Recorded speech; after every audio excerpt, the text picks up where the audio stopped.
Hey guys, मेरा नाम है सौरभ और आज हम अनबॉक्स करने वाले हैं Oppo A11k फ़ोन की, जिसकी प्राइस है मार्केट में 9,000 रुपये।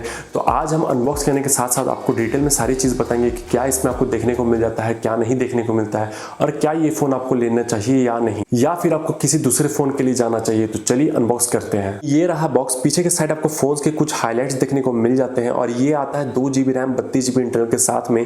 सबसे पहले बॉक्स को ओपन करते हैं तो ऊपर में आपको एक पाउच रखा हुआ मिल जाता है, जिसमें आपको एक सिम इजेक्टर पिन, कुछ डॉक्यूमेंटेशन और एक सिलिकॉन बैक केस आपको देखने को मिल जाता है।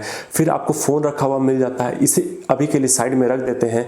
तो उसके बाद आपको एक चार्जर देखने को मिल जाता है, जो कि एक 10 वाट का चार्जर है, फास्ट चार्जर नहीं है ये।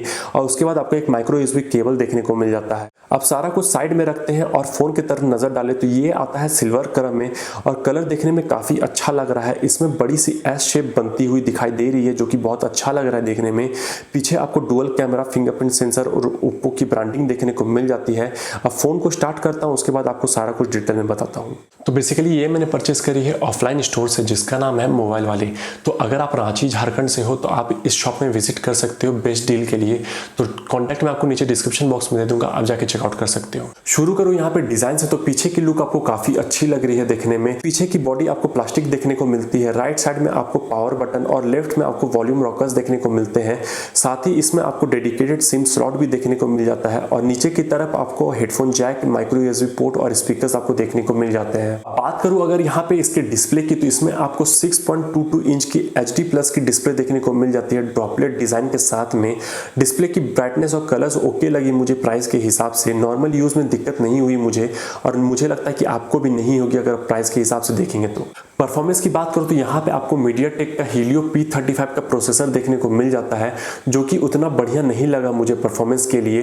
काफी लैग्स देखने को मिल जाते हैं फोन में नॉर्मल यूसेज में भी। तो आप कुछ टाइम नेट ऑफ रखने के बाद ऑन करेंगे तब तो एकदम ही फ्रीज हो जाता है ये फोन।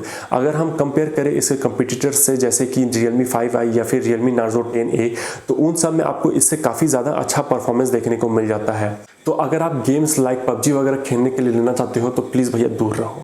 सिक्योरिटी की बात करो तो इसमें आपको फिजिकल फिंगरप्रिंट सेंसर और फेस अनलॉक दोनों ही देखने को मिल जाते हैं।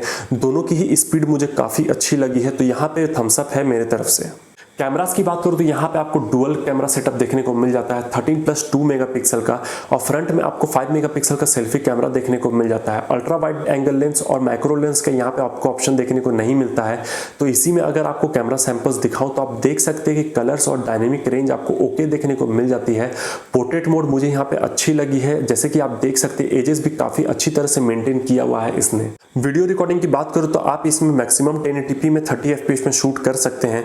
कलर्स मुझे अच्छी लगी है, लेकिन स्टेबलाइजेशन यहाँ पे बहुत ही बेकार है, जैसे कि आप देख सकते हैं काफी ज्यादा शेक करती है इसके वीडियो। लास्ट में अगर मैं बात करूं यहाँ पे बैटरी की, तो यहाँ पे आपको 4230 mAh की बैटरी देखने को मिल जाती है, जो कि मुझे काफी ज्यादा अच्छी लगी। इसकी बैटरी बैकअप बहुत ही ज्यादा अच्छी है। सुबह से कंटिन्यू यूज करने के बाद भी आपके रात में आपको 20 से 25% तक बची हुई बैटरी देखने को मिल जाती है, तो मुझे काफी यहाँ पे ज्यादा अच्छी लगी इसकी बैटरी बैकअप। लेकिन चार्जिंग टेक्नोलॉजी यहाँ पे काफी ज्यादा स्लो है। ये आराम से आपके फोन को चार्ज करने के लिए 2.5 से 3 घंटे की समय ले लेती है। तो लास्ट में मेरी ओपिनियन यही रहेगी कि अगर आपको एकदम नॉर्मल यूज के लिए लेना है या फिर अपने पेरेंट्स को देना है तभी आप इस फोन के लिए जाना, वरना अगर आपको सोशल मीडिया ज्यादा यूज करना है या फिर ज्यादा अच्छे कैमरा चाहिए या फिर आपको गेमिंग के लिए लेना है तो आप इस फोन के लिए बिल्कुल भी मत जाना।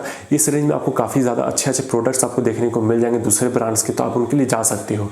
तो अगर आपको वीडियो पसंद आया हो तो वीडियो को लाइक जरूर कर देना, चैनल पर नए हो तो सब्सक्राइब जरूर कर लेना, क्योंकि मैं हमेशा आपके लिए ऐसे वीडियोस लाते रहता हूँ। देखने के लिए बहुत बहुत धन्यवाद। मिलते हैं अगले वीडियो में।